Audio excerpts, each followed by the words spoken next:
तो क्या कह रहे हैं, ये मूल ज्ञान अभी मत खोलना। ये मूल ज्ञान कब खोला जाएगा, जब द्वादश पंथ खत्म हो जाएंगे। खत्म होने का मतलब ये नहीं कि बंद नहीं हो जाएंगे। खत्म होने का मतलब होता है जैसे आपकी 12वीं की पढ़ाई खत्म हो जाए तो आप कहां जाओगे, कॉलेज में। आपकी 10वीं की पढ़ाई खत्म हो जाए कहां जाओगे, 11वीं में। आपकी पहली क्लास की पढ़ाई खत्म हो जाए कहां जाओगे, दूसरी में। इसी प्रकार साहिब ने बोला, मूल ज्ञान तब तक छुपाई जब तक द्वादश पंथ ना मिट जाए। यानी जब तक 12वां पंथ खत्म नहीं हो जाता तब तक इस ज्ञान को हम छुपा के रखेंगे धर्मदास। उसके बाद इस ज्ञान को ऐसा उजागर करेंगे कि पूरे विश्व में इस मूल ज्ञान का डंका बजेगा, डंका। और उसके बाद सारे पंथ, नाना प्रकार के गुरुओं के नाना प्रकार के पंथ, ये सब पंथ एक सतनाम के झंडे के नीचे आ जाएंगे। हमारे झंडे के ऊपर क्या लिखा होता है, सतनाम। ये उसी का इशारा था, ये उसी का इशारा था कि ये एक झंडा और एक नाम और एक भाषा होगी। किसके वचन है ये बाबा जय गुरुदेव के वचन है। कौन कौन जय गुरुदेव वाले यहाँ पे हाथ खड़ा करो जरा, 2-3 ही है।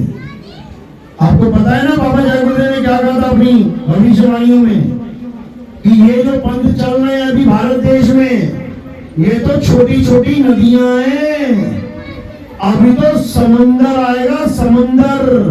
और जब वो समंदर आएगा तो ये सारी नदियां उसमें समा जाएंगी और एक ऐसा पंथ चलेगा जिसके मुकाबले में इस दुनिया में आज तक कोई पंथ ना चला हो। बोला था कि नहीं बोला था? और उस पंथ के बारे में क्या बोला, उसका एक नाम, एक भाषा और एक झंडा होगा। बोला था कि नहीं बोला था? और बाबा जी नाम कितने देते थे, 5। जो खुद 5 नाम देता था वो सबको जगा के गया कि जो आने वाला पंथ है वो 5 नाम नहीं, एक नाम देगा। एक नाम, एक झंडा, एक भाषा। ये अलग अलग भाषाओं के नाम नहीं होंगे कि हिंदुस्तानी हिंदी में जपेगा, अरबी अरबी में जपेगा, जापानी लड़का जापानी में जपेगा, चाइनीज लड़का चाइनीज में जपेगा। ये सारी भाषा खत्म हो जाएंगी। कितनी भाषा चलेगी, एक भाषा। समझ लो, ये बाबा जय गुरुदेव के वचन हैं। और उन्होंने अपनी वाणी में यह भी बोल दिया था कि आज जो तुम इन 5 नामों से पार हो रहे हो, बल्कि हो नहीं रहे थे, बोलना पड़ा मजबूरी में, और कोई ऑप्शन नहीं थी। उन्होंने बोला आज जो तुम इन 5 नाम से पार हो रहे हो, जब आने वाला महात्मा, भविष्य में आने वाला महात्मा जब उस सच्चे नाम का प्रचार करेगा तो वो एक नाम का प्रचार करेगा। और जब वो एक नाम का डंका बजेगा तब ये 5 नाम, ये जय गुरुदेव का नाम, इससे तुम्हारी मुक्ति नहीं होगी। किस किसने सुनी है, देखिए ये बात लिखी हुई, हाथ खड़ा करो। बहुत बढ़िया, क्योंकि ये सब प्रमाणित है, ये सब प्रमाणित है। कबीर सागर में प्रमाणित है कि एक पंथ आएगा, चलेगा और ऐसा चलेगा कि सब पंथ उसी में सिमट जाएंगे। क्या कह रहे हैं, 12 पंथ काल फुरमाना, भूले जीव न जाए ठिकाना, 13वें पंथ हम ही चले आए, सब पंथ मेट के एक पंथ चलाए। ये कबीर सागर की वाणी है, पढ़ लेना अच्छे से। तो कौन सा पंथ है जो एक कर देगा सबको? ये तो खुद वंश 42 वाले जितने हैं वो दो पंथों में बट गए। जो कबीर साहब अनुराग सागर, कबीर सागर धर्मदास से लिखवा रहे हैं, वो एक करने की जगह वो खुद ही एक पंथ दो पंथ में बट गया। एक वंश 42 दामाखेड़ा में चल रहा है, एक काशी में बैठा हुआ है। अब ये दो आशीर्वाद कहां से आ गए? अरे दिया होगा तो एक दिया होगा। यहां अपने मन के आशीर्वाद चल रहे हैं। किसी भी गुरु के पास जाओ, थोड़ा सा ज्ञान उठाओ और अपना अलग पंथ बना लो, हो गया आशीर्वाद। भैया ये काम नहीं है, इससे दाल गलने वाली नहीं है। ये मन सबको बेवकूफ बना के बैठा है। ये सब मन की चाल है, और इस मन की चाल में जो फंस गया, फिर ये मन बहुत बुरी हालत करने वाला है। कबीर साहब कह रहे हैं, अरे मन ही स्वरूपी देव निरंजन, तुम्हें राखे भरमाई हो, ए हंसा तू अमर लोक का पड़ा कालवश आई हो। अब काल के जाल में तो वैसे ही फंसा हुआ है, जन्म मरण के जाल में ऊपर से एक और जाल फेंक दिया इस काल ने। कौन सा? 52 अक्षर का जाल। सबको फंसा लिया 52 अक्षर में, सबको अटका दिया 52 अक्षर में। इन्हीं 52 अक्षरों को जोड़ो तोड़ो, नए नए नाम बनाओ और रटवा दो लोगों को। गुरु ग्रंथ साहब में कबीर साहब कह रहे हैं, अरे 52 अक्षर जोड़े आन, सत्यान अक्षर एक पहचान, सत्य का शब्द कबीरा कहे, पंडित होए सुवन पाए रहे, पंडित जन तो एवं व्यवहार, ज्ञानवंत को तत्व विचार, जाके जीव जैसी बुद्धि हुई, कहे कबीर जानेगा सोई।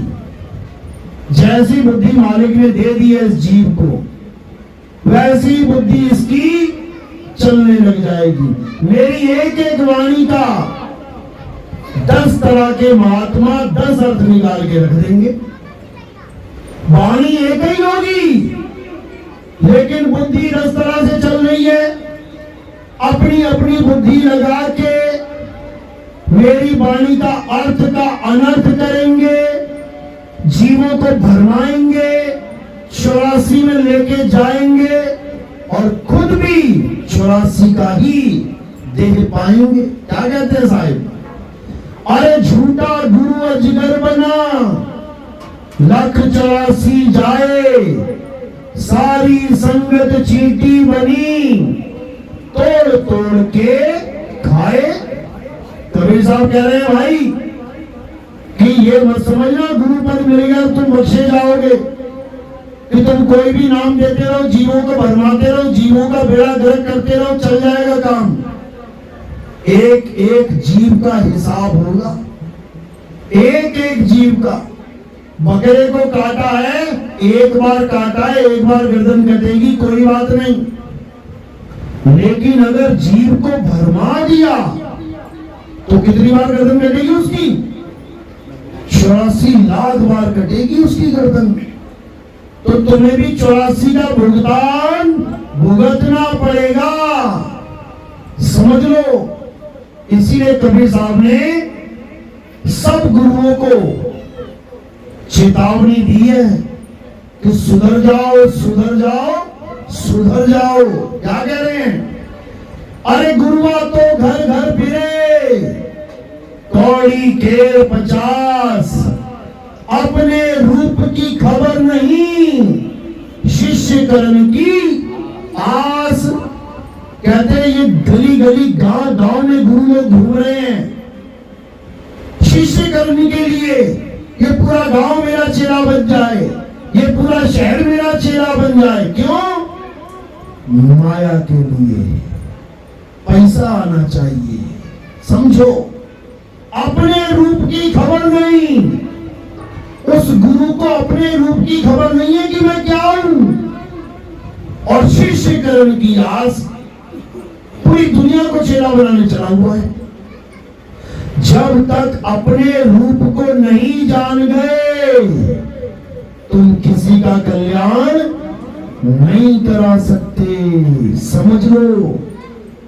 तो ये लोग अपने रूप को तो जानते नहीं और मंत्रों के चक्कर में लोगों को फंसाते हैं। क्या करें कबीर साहब, अरे घर घर मंत्र देत फिरत हैं, माया के अभिमाना, गुरुआ सहित शिष्य सब बूढ़े, अंत काल पछताना, साधो देखो ये जग बौराना। ये पागल हो गए सब लोग। ये 52 अक्षरों को जपा जपा के कहते हैं यही सतनाम है, यही सारनाम है, जबकि ये नहीं जानते कि सत्य नाम, सार नाम, सार शब्द, अबोल नाम, अडोल नाम, अमी नाम, अजर नाम, अमर नाम, ये सब तुम्हारा स्वरूप है। ये तुम्हारे स्वरूप के नाम रखे गए हैं। अजर नाम, कौन सा नाम अजर? कौन सा नाम अजर है? अभी सारे नाम लिख के सब मिटा देता हूं, बता दो कौन सा नाम अजर है? कौन है अजर? अजर का मतलब अमर नाम, अमर का मतलब समझो। ये उसकी बात की जा रही है जिसको ना कोई काट सकता है, ना कोई जला सकता है, ना कोई सुखा सकता है। कौन है वो? आत्मा। आत्मा ही तुम्हारा स्वरूप है। और ये जो तुम काया लेके बैठे हो ये क्या है? 5 तत्वों का पुतला। ये वायु, अग्नि, धरती, आकाश और जल का पुतला है, गुरुजी नहीं है कि तुम इसको गुरुजी मान लो। ये जो शरीर दिख रहा है ये 5 तत्वों का पुतला है। सबसे ऊपर आकाश, उसके नीचे वायु चल रही है, देखो वायु, आकाश, वायु, इसके नीचे क्या है? अग्नि। हाथ लगाए देखो पेट के पास, गरम गरम लगेगा। उसके नीचे क्या है? जल। उसके नीचे क्या है? धरती। ये 5 तत्व काम कर रहे हैं अपना।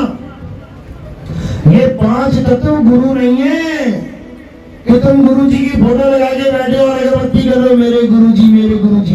ये 5 तत्व भी किसी का गुरु जी होता है क्या?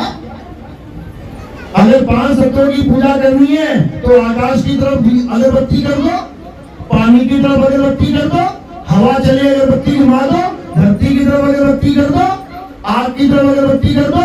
ये 5 तत्व ही तो ये बने बैठे हैं। उन तत्वों की अगरबत्ती करना ही इन तत्वों की अगरबत्ती है। ये शरीर गुरु नहीं है। गुरु कौन है? कौन है गुरु? कौन है? आत्मदेव गुरु है। आत्मदेव गुरु है। इस चाम के महल में बोलता है गुरु, समझ लो। चाम के महल में बोलता राम है, तू राम और चाम को चीन भाई। चाम को अलग कर ले, राम को अलग कर ले, नीर को अलग कर ले, क्षीर को अलग कर ले।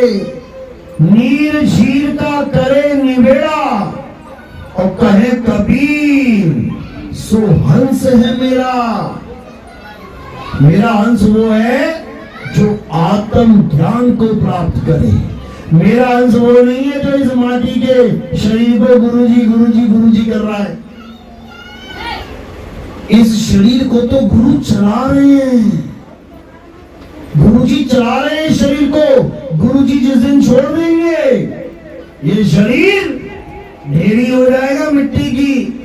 4 लोग लेके जा रहे होंगे चलावा आरती चौका करने, ले चलो इसको, हो जाएगी हालत खराब। गुरु कभी नहीं मरता। गुरु कौन है? शब्द गुरु है। नानक साहब समझा रहे हैं, शब्द गुरु सुरत धुन चेला। असली गुरु कौन है? शब्द है। चेला कौन है? सुरता है, सुरत चेला है।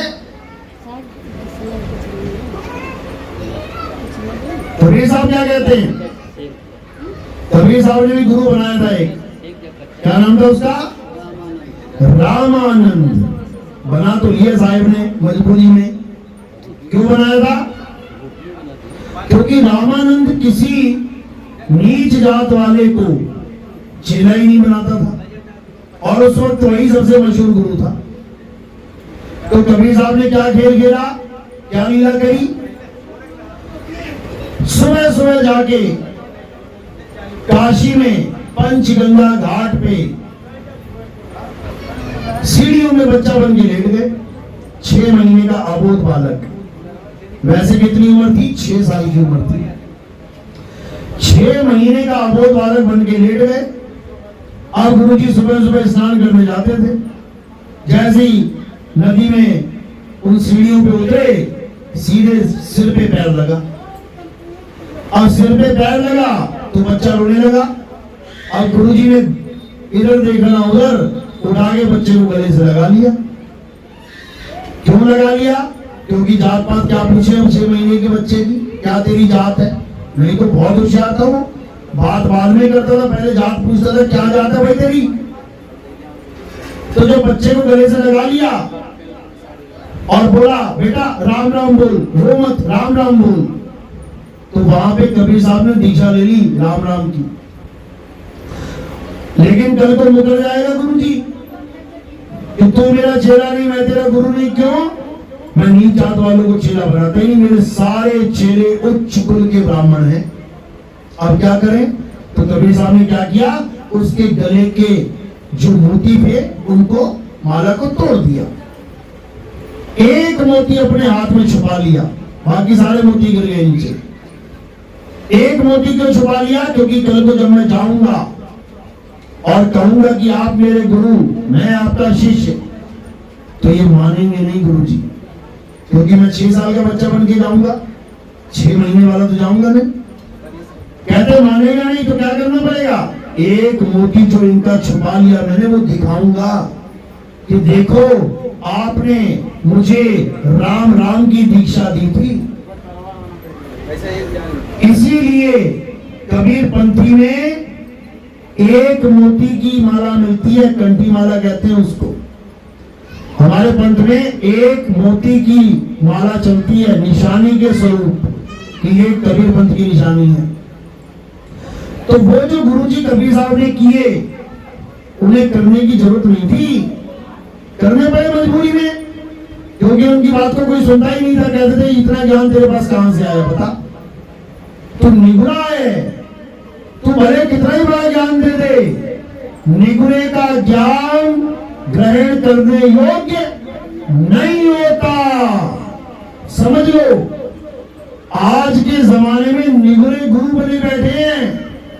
पहले निगुरे को बोलने की भी इजाजत नहीं होती थी सभा में। पहले तुम्हें अपने गुरु वंश की प्रणाली बतानी पड़ती थी, किसके चेहरे हो, क्योंकि शास्त्र अनुसार बात करोगे। अगर गुरु धारण किया होगा और गुरु धारण नहीं किया होगा तो क्या करोगे? मनमुखी बातें करोगे। कौन समय बर्बाद करेगा अपना? तो कबीर साहब जब बात करते थे तो लोग उनसे पूछते थे कि तेरा गुरु कौन है? तो कबीर साहब के पास कोई जवाब नहीं होता था। क्यों? क्योंकि उनका कोई गुरु था ही नहीं, उनको किसी गुरु की जरूरत ही नहीं थी।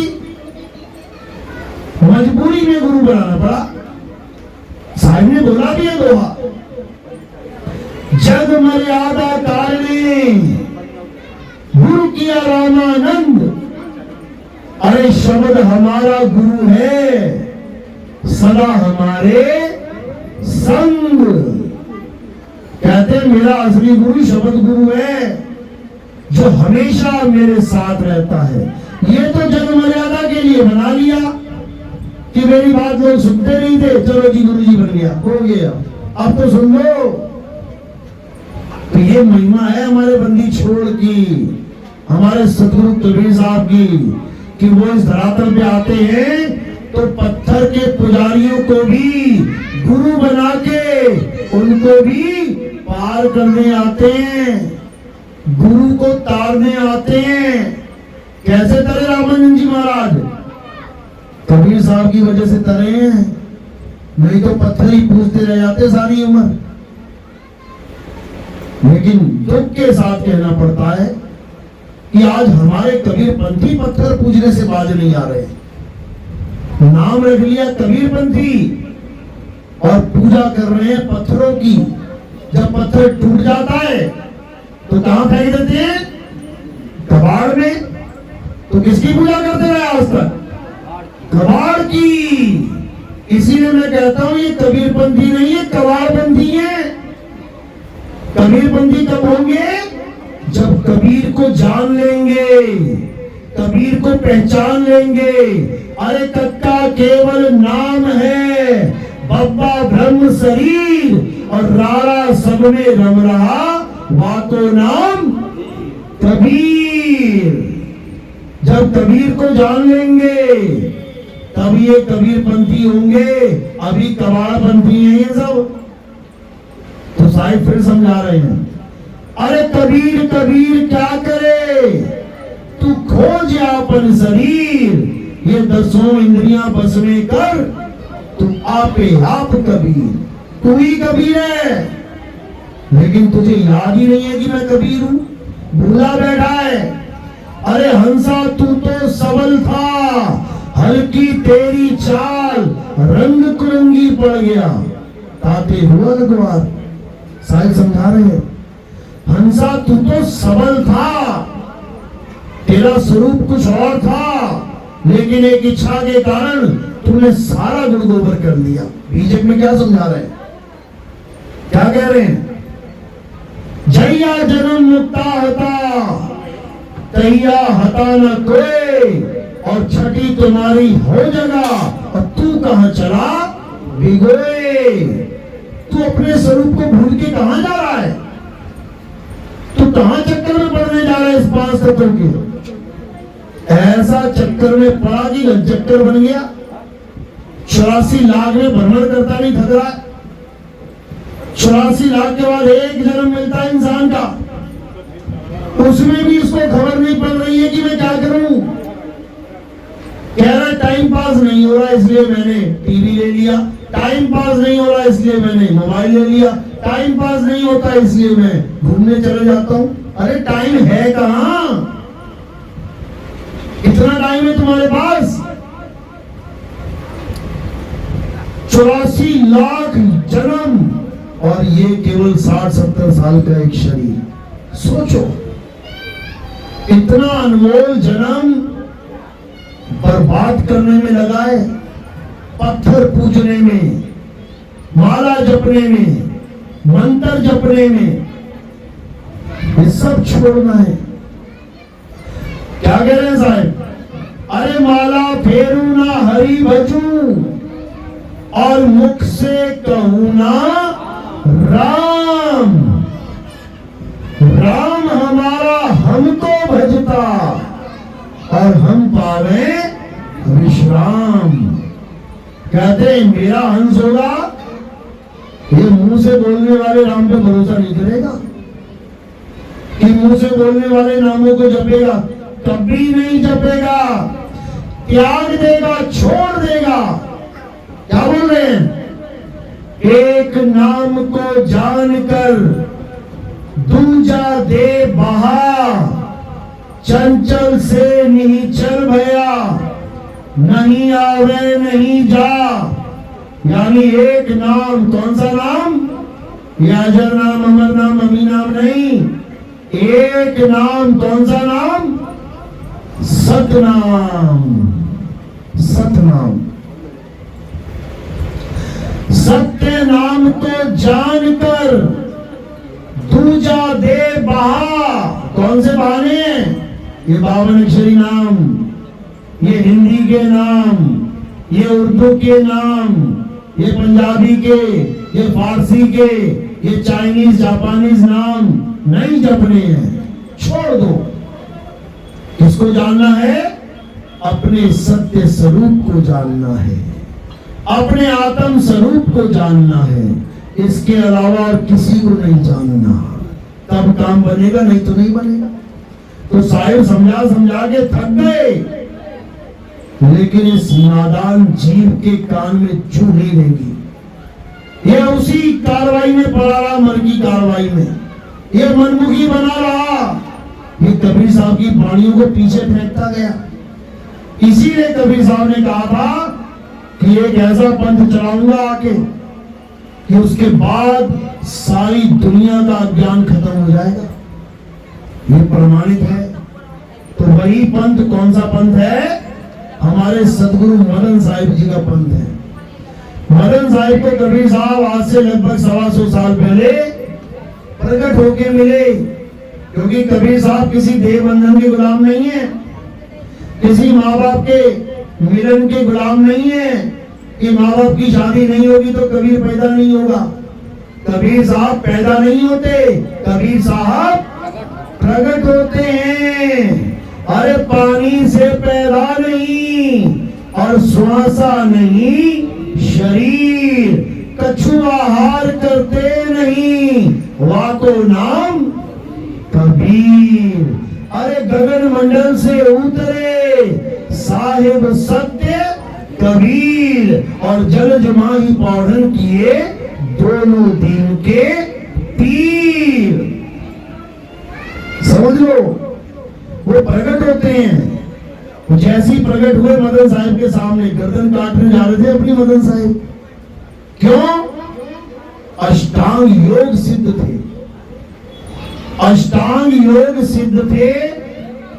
जब कबीर वाणी पड़ी, बीजक पड़ी, तो जमीन निकल गई पैरों से। कहते जो हमें प्राप्त हुआ आज तक वो सारा खंडन कर दिया बीजक में। यानी हम खाली के खाली बैठे हैं और सोच रहे हम अष्टांग योग सिद्ध हो गए। अब ललक लग गई कि मुझे वो चाहिए जो बीजक में बताया है कबीर साहब ने। क्या बताया है? सार शब्द गई बाची हो, मानो एतबारा, अक्षर पुरुषिक पेड़, निरंजन वाकी डारा। यानी मुझे सार शब्द चाहिए जिससे मैं बचूंगा। लेकिन कोई गुरु था ही नहीं जो उनको सार शब्द का लिखाव कराए। तो कहते हैं जंगल में चले गए तलवार लेके। कहते हैं मालिक को अरदास करते, परमात्मा से अरदास करते कि मुझे अगर आपने प्रकट होकर सार शब्द का भेद नहीं समझाया तो मैं अपनी गर्दन उड़ा दूंगा। 7 दिन का समय बोल दिया कि अगर 7 दिन के अंदर परमात्मा नहीं आए, अगर इस दुनिया में कोई परमात्मा है तो, अगर नहीं आया तो मेरा भी रहने का क्या फायदा? जब परमात्मा ही नहीं है तो मैं क्या करूंगा रह के? तो उन्होंने 7 दिन का शपथ लिया कि 7 दिन में अगर परमात्मा नहीं आए तो मैं गर्दन काट लूंगा। 7 दिन तक बैठे रहे और जब उठे तो परमात्मा नहीं आया। नहीं आया तो बड़ा दुख हुआ। बोले इस दुनिया में परमात्मा है ही नहीं, ये सब कल्पित ज्ञान है। जितने ये वेदों पुराणों में, जितने ग्रंथों में ये बोला गया ये सब झूठ है। बस इतना ही बोले, गर्दन पे तलवार रखी और झटके से जब काटने लगे, इतने में कबीर साहब प्रकट हुए, हाथ पकड़ लिया।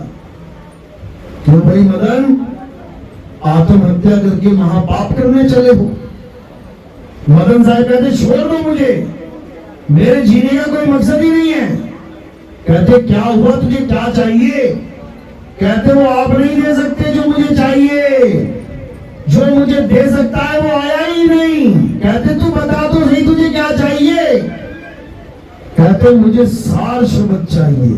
कहते बस इतनी सी बात, बैठ। वहीं बैठा के उनको सार शब्द का ज्ञान समझा दिया। जब सार शब्द का ज्ञान समझा दिया तो मदन साहिब निहाल हो गए। कहते धन्य मेरे भाग जो आप मिले। आप हैं कौन? तब कबीर साहब ने कहा अभी भी नहीं पहचान पाया। तो मदन साहब चरणों में गिर पड़े, कहते मुझे आज यकीन हो गया कि परमात्मा है, लेकिन इस संसार में इतने जीव फंसे पड़े हैं, इतनी दुर्गति है जीव की, कैसे कल्याण होगा इनका, कैसे बचेंगे ये सब? ये ज्ञान सबको मिलना चाहिए। तो कबीर साहब ने क्या कहा कि ये ज्ञान सबको मिलेगा और तेरे ही द्वारा मिलेगा, तेरे ही पंथ के द्वारा मिलेगा। मदन साहब कहते मैं कैसे प्रचार करूंगा पूरे संसार में? तो कबीर साहब क्या कहते, चिंता मत कर, तेरे पंथ में 4 गद्दियां चलेंगी। कौन कौन सी? एक आचार्य गद्दी सबसे टॉप पे, एक दीवान गद्दी, एक कोतवाल गद्दी, एक कड़ीधार गद्दी। ये ऊपर की 3 गद्दियां जो होंगी, ये 3 मन के प्रभाव होंगे, ये मन की अवस्थाएं होंगी। यानी आचार्य गद्दी मतलब जिसके मन में आचार्य बनने की हवस होगी, वो आचार्य गद्दी का कहलाएगा। दीवान गद्दी यानी आश्रमों की देख रेख, सारा सिस्टम बनाना। कहते जो जिसके मन में आश्रम बसा होगा, थोड़ा सा पैसा आया नहीं ये बनवा लूं, थोड़ा सा पैसा आया नहीं वो बनवा लूं, ये दीवान गद्दी होगी। कोतवाल गद्दी जो सारे झगड़ों फसादों का निपटारा करने का जिसके मन में ज्यादा ललक होगी। आश्रम की जमीन पे कब्जा कर लिया, हम केस कर देंगे, ऐसा हो गया हम ये कर देंगे, झगड़ा हो गया हम ठीक कर देंगे। इन तीनों का ध्यान इसी में रहेगा। लेकिन जो चौथी गद्दी होगी, कड़ीहार गद्दी, कहते हैं उसके द्वारा पूरे संसार में डंका बजेगा। तो साहिब ने वहां बाणी बोली, चौथी गद्दी होई अवतारा, ताका चरित्र विदित संसारा, हम उनके सिर बैठ में आई, और वासे पार कोई नहीं पाई। चौथी गद्दी भई अवतारा, और डंका बाजी सब संसारा। कहते हैं जब उस ज्ञान का अवतार होगा, यहां देह के अवतार की बात नहीं करी उन्होंने, ज्ञान अवतार की बात करी है, क्योंकि देह गुरु होता ही नहीं है। ज्ञान अवतार की बात करी कि जब वो ज्ञान प्रकट होगा, पूरे संसार को एक कर देगा। हर पंथ, हर धर्म का इंसान जब वो सत्संग सुनेगा, तो वो सत्य को जानकर नतमस्तक हो जाएगा, वो सत्य को काट नहीं पाएगा। ये वाणी में दर्ज है। कौन सा ग्रंथ है? अभिनंदन ग्रंथ। और दुख के साथ कहना पड़ता है, जिस गद्दी पे वो ग्रंथ छपा था, वही गद्दी के अब जो संत महात्मा बैठे हैं, वही उसको नहीं मानते। बताओ, इसी को कहते काल के दूतों की एंट्री। कबीर साहब ने मदन साहब को भी बोल दिया था, अरे बहुत मदन में पंथ चले हैं, बहुत ज्ञान कथ के समझई है, वाकी बात न मानो एका, सार शब्द में राखो टेका। ये तब बोला था 125 साल पहले। इसी पंथ का उजागर होना था, और सारे पंथ एक पंथ में समा जाएंगे। समा ही रहे हैं, आपके सामने ही है। जब मैं अकेला चला था तो मैं अकेला ही था, हमारे आश्रम वालों ने भी हमारा साथ ना दिया, आश्रम के साधु संतों ने टांग खींचने का काम किया। लेकिन आज वो समय है जब हर इंसान इस ज्ञान को सुनता है, समझता है, और अपने जीव का कल्याण करने के लिए सतनाम के झंडे के नीचे आ जाता है। ये है वो पंथ। ये 52 खरी पंथ नहीं है, समझ लो। बात समझ में आ रही है मेरी? किस किस के समझ में आ रही है? हाथ खड़ा करेगा। बहुत अच्छी बात है। अगर ये जीव जाग गया, अगर ये जीव जाग गया, तो तो इसे भरमाने वाला कोई माई का लाल पैदा नहीं हो सकता। भरमाए तब जा रहे हैं क्योंकि सोए हुए। और कबीर साहब क्या कह रहे हैं? मैं कहता हूं जागत रहियो और तू जाता है सोई रे।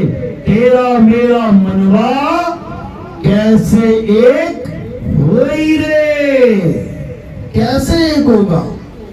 अब होगा, अब जगेंगे सब, क्योंकि समय आ गया है मेरे भाइयों, समय आ गया है।